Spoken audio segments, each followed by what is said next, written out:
Well, later in the program, I'll speak to the Minister for Defence Industry, Pat Conroy, on this multi-billion-dollar acquisition of missiles for Australia, announced in the wake of Anthony Albanese's Labor conference AUKUS victory. Mr Conroy appeared to act as a spear chucker for the PM during that conference debate.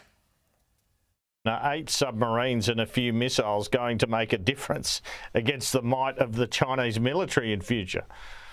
Well, I'm focused on what we can do to increase our defence capabilities, and these are massive leaps forward. We are only the 3rd nation in the world to acquire Tomahawk cruise missiles that have a range of around 1,500 kilometres, only the 3rd nation in the world.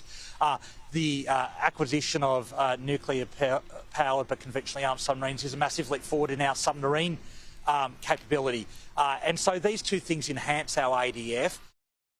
Pat Conroy has a lashback at a newspaper op-ed from former Labor Foreign Minister Bob Carr today, where Carr criticises the $368 billion spend on the AUKUS submarines.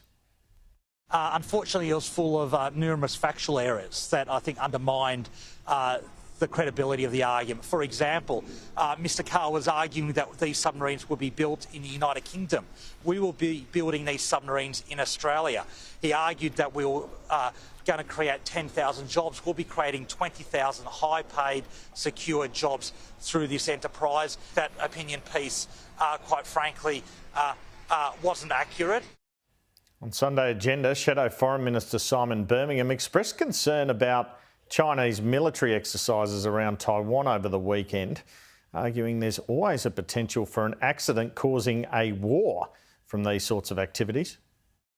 We would urge China to show restraint and respect in relation to its engagement in any military exercises around Taiwan.